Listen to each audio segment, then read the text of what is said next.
All right, so we are starting section 5.2, which deals with solving equations with two variables. All right, we haven't done that yet. What we've done so far is like we've done it where you have just like x and then solve the equation, and then we only have like numbers on the other side and stuff like that. We haven't really done it when we have this kind of stuff, okay? So here we're gonna have variables on each side of the equation, which means it requires us to do an extra step before we solve the equation, all right?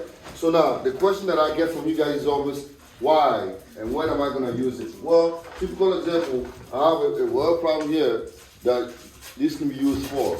Example, if let's say you wanted to go training, right? You wanted to go to a gym, okay? And you wanted to find a membership somewhere. So the trainer charges a one-time fee of $60 plus $25 for each session. Just do all of this? Okay? And the new fitness club charges a yearly fee of $450 plus $10 for each session with a trainer. Now they want you to run an equation to determine for what number of sessions will the cost be equal. So this is something that you can do. You can use this equation to solve this problem. Because most people are going to be like, well, I don't know, this is $450 and extend the hour because this is too much. So how are you going to figure it out? You can use your mathematics. You can use your mathematics to figure it out, right? You don't have to sit there and go, well, I need to call such and such because you know how to do this. No. You can say to yourself, I remember when I was in 7th grade, you learn how to set up equations and solve it, and you can solve it. This is easy stuff, right? Yeah. And because of your knowledge in mathematics, you have an ascendance on somebody else, meaning you know how to do it, right? Now, before we get to this, we need to know the basics first, right? Now, on the board, I have an equation. It says that 3x is equal to x plus 8, right? Casey, what do you have in your hand? Why are you like banging your head is like looking down? What is it? Because you're trash. What is that? Let me see it. Okay. Put it on the desk. And keep your eyes fastened on the board. All right. So 3x is equal to x plus 8. Right?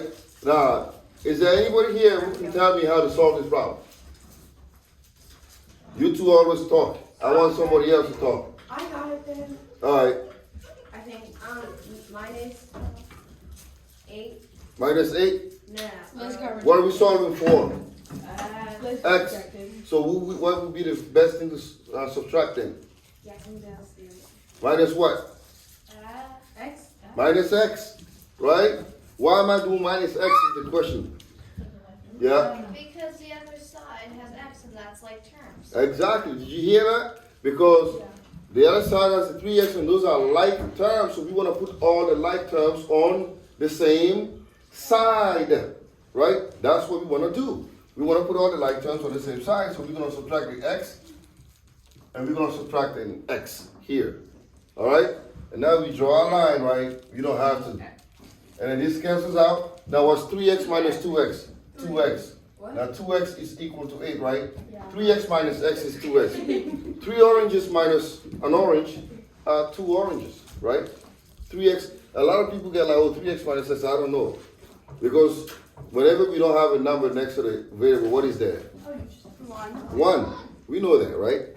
So now how do I solve for x from here? 2x is equal to 8, divided by 2, right? Divided by 2, so we get x equals what?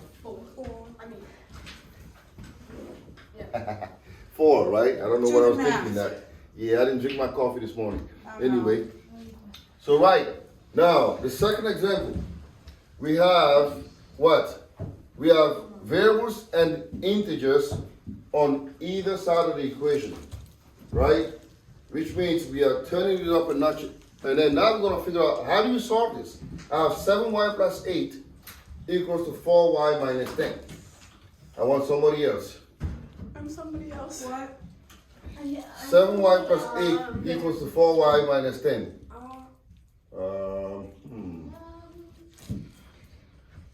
Yeah, Kenzie. So what do we do first? First you cancel out 7y and 4y. How am I going to do that? by subtracting, Mm-hmm. or do we subtract the number of the variable? Now the whole, whatever is 4y, right? Subtract 4y from that. Subtract 4y from that, right? We want to subtract 4y, right? Yeah, And when we do that, guess what? This is gone, right? that's 3y. 4y minus, and then this is 3y plus 8, right? Yep, Equals to negative. negative 10. Then what do we do from here? You cancel it out again. What do we cancel out now? 3y. The what? 3y. Well, we can't cancel out 3y just yet. Okay. Yeah?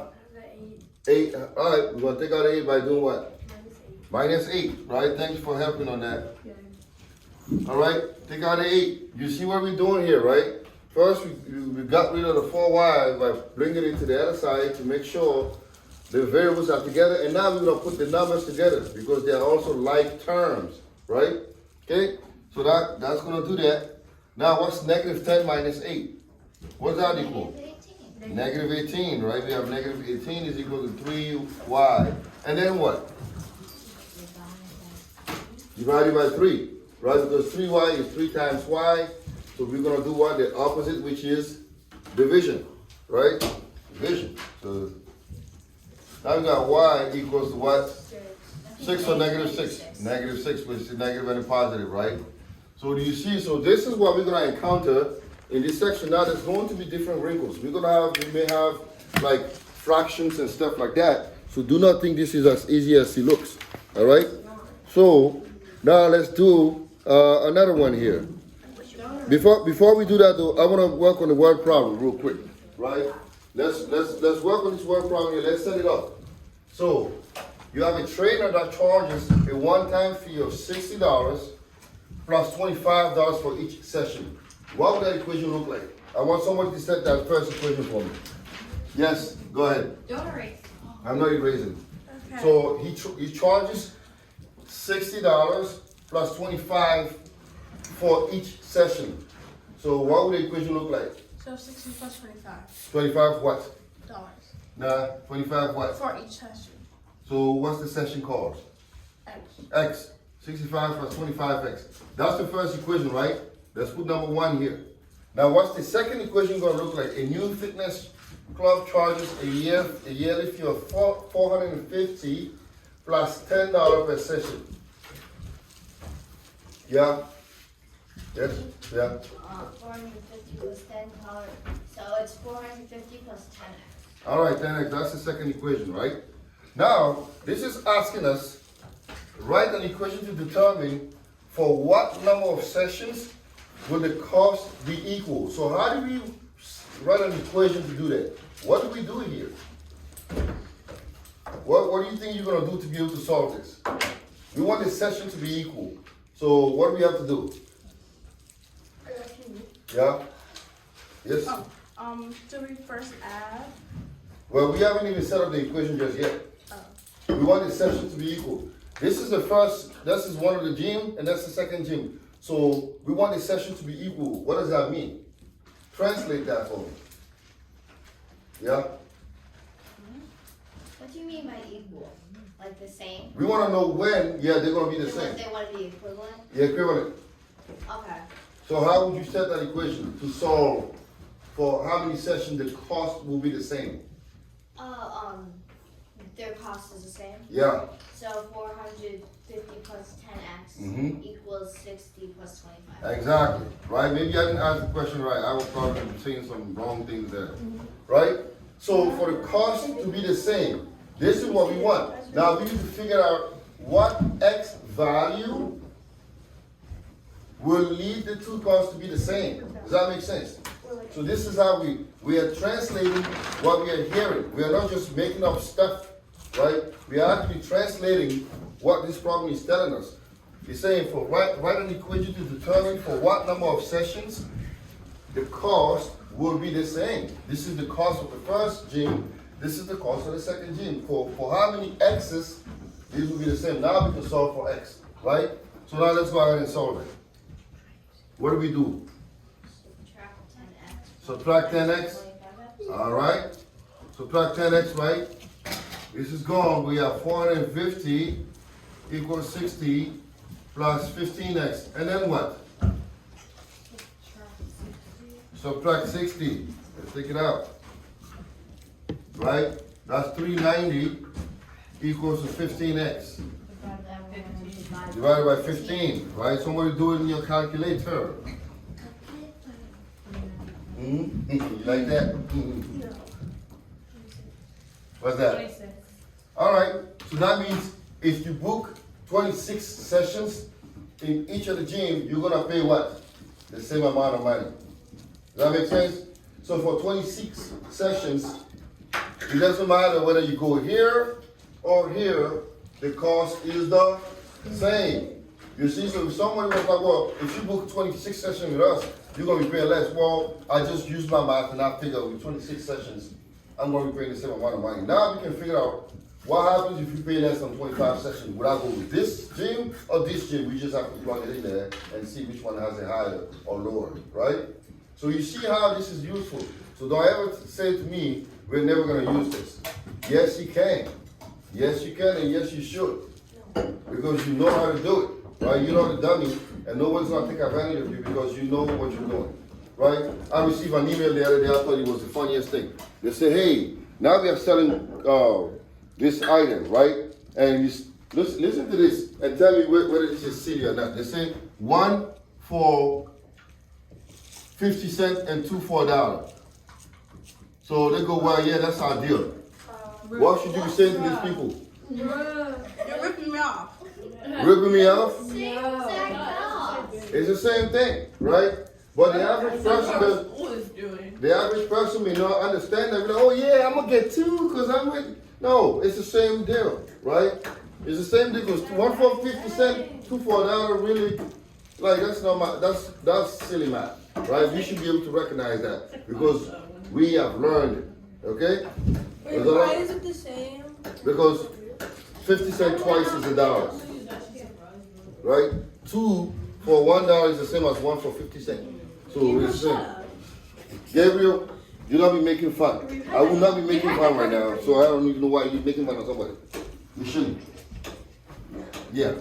Don't do that. Gabriel likes to eat. That's why he's never gonna get a Gabriel girlfriend. likes to talk and talk. That's why he's never gonna get a girlfriend. Okay. Alright, let's do another one that's a little hard, right? Let's do another one that's a little hard here. So we're gonna see. So let's say I have 2, right, over 5x. Well, I'm sure you're liking this already, right? Yes, we are. Minus 8 equals to 20, right? Plus 300. Now, why do you hate it and why do you like it? Because it's sort of familiar, but it has fractions. I told my kid. Fraction stuff and math stuff And in I this like class it stuff. because it's fun. His son, right? Teacher. Alright, so what are we doing here? I'm not gonna solve this. I like it because you're gonna be the one solving us. That's right. I can do what I. Well, guess what? You won't call on me because I talk too much, so I will take this test. Well, guess what? I will have to give it to you on the quiz. Ebenezer, what do we do here? That looks weird. Mhm. You're eating another. Alright, No, I can eat all my like doors and like Daniel. good. So, I really like the dark chocolate. right? He's right, right? We subtracted 2 over 5, right? That's fantastic. So now what happened is this. We have 2 fractions that we have to subtract. Well, the unfortunate thing is this. They do not have the same denominator, so we have to find our common denominator, right? So that But means this is we- why I'm failing math. We switch units too fast. I finally learned the equation. It's like I go to the next one, use that same formula, and then the next one was like, no, you can't use that equation anymore. Emily, Wait. Emily. Also, you're totally pissed in why you actually when you're actually gonna use it. Alright, now look at this. Because why am I learning if I'm not? We I have don't this remember here, how right? to Hey, use it. quiet. That's enough. I'm like going there. That's enough. Let me finish my problem and y'all can talk about your gripes later on. So we have that, right? So now we have to solve this on the side before we even go back to our problem. So now I have to find what's my lowest common denominator. 20. 20, so I have to multiply this by 5, right? This by 5, and then this one by 4, and by 4, right? So now I have 15 over 4x minus 8 Over 4? 20. over, 20x. 15 over Oh, 20. Alright? So now we get 15 minus 8, that is 7. This is confusing. Right? That's 7. So this gives us 7 over 8, 7 over 20x, right? Plus 20 equals to negative 8. Alright, wonderful. Now what do we I do from totally here? understood that And all. then you add 8. Well, if you add 8, that's going to bring 8 back here. So why don't we get rid of what? Subtract 20. Subtract 20, right? So we got negative 28 equals 7 over 20x. And then what's our last step here? And then you But it's 7 because it's what it's Excuse me? The reciprocal, right? So forget. No, man, I'm not doing my taxes. My attorney's doing my taxes. Alright? No, that's not how that works, Emily. You'll see? Alright? So this is gone. Your husband will do them. Your husband will do Well, them. my parents do their taxes. They send me to Hey, that's Your enough. husband gets it for 7 goes into negative 28 how many times? you. You're 4 times. You're paid because Negative 4 times 20, My man's doing this, not fun. negative 80. dad is doing I'm the one taking care of the children and cleaning the house. and you're the one that Hey. did your job. And as a Do I need lawyer, to like so- give a detect before we go? No, I don't want to do that, so be quiet. What is Yeah. Is that an 8? That's negative 80 What is that? That equals looks to like a X. snowman. A little Alright. circle and then So, It's yeah. 0 It really and is 0. Huh? We know It's what gonna- it is. Monopoly is like mathematics. No,